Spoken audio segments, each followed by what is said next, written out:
శ్రీమాత్రే నమః. ప్రేక్షక మహాశైలకు, శ్రోత మహాశైలకు శుభాభివందనములు.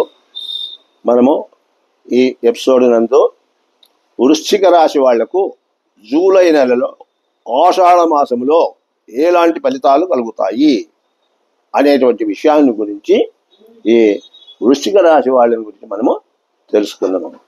వృశ్చిక రాశి వాళ్లకు ఈ మాసం నందు ఫలితాలు తక్కువ. కుటుంబ సమస్యలు, బయట వారితో కూడా సమస్యలు వీళ్ళకు కలిగేటువంటి అవకాశాలు ఉంటూ ఉన్నాయి. కాబట్టి మీరు ఈ కుటుంబ విషయాల్లో కానీ బయటి వారితో మెలిగేటప్పుడు జాగ్రత్తగా మీరు ఉండవలసి వస్తుంది. ఆర్థిక సమస్యలు కూడా ఎక్కువయ్యేటువంటి అవకాశాలు ఉంటాయి.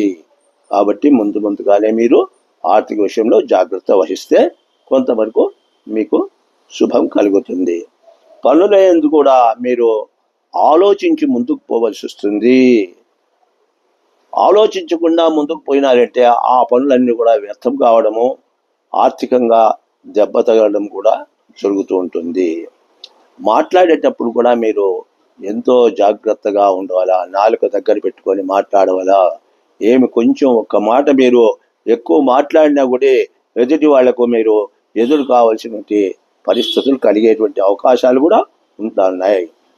అంతేకాదు, ఉద్యోగస్తులు వాళ్ళ యొక్క అధికారులతో మంచిగా ఉండవాలా. మంచిగా ఉంటేనే వాళ్లకు మంచి జరుగుతుంది. ఈ రాశి వారు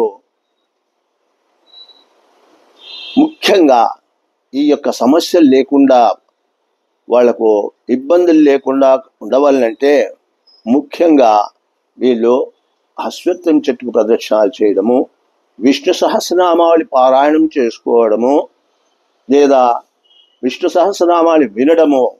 ఈ మన సెల్లుల్లో కానీ లేదా టేప్ రికార్డులో కానీ వీళ్ళు రోజు ఉదయము ఈ విష్ణు సహస్రనామావళి వింటూ ఉంటే కూడా వాళ్లకు మంచి ఫలితాలు కలిగేటువంటి అవకాశాలు ఉంటున్నాయి. దయచేసి ఈ రాశి వాళ్ళు, వృశ్చిక రాశి వాళ్ళు చాలా జాగ్రత్తగా ఈ నెలలో మెలగడం చాలా మంచిది. ఈ రాశి వాళ్లకు మొత్తం మీద ఇబ్బందులు లేకుండా చేసుకోవాలంటే ఇప్పుడు నేను చెప్పినటువంటి ఇవి చేసుకుంటూ వస్తే తప్పకుండా మీ యొక్క కష్టాలు పెరిగిపోతాయి, సుఖంగా ఉండగలుగుతారు. ఓం స్వస్తి.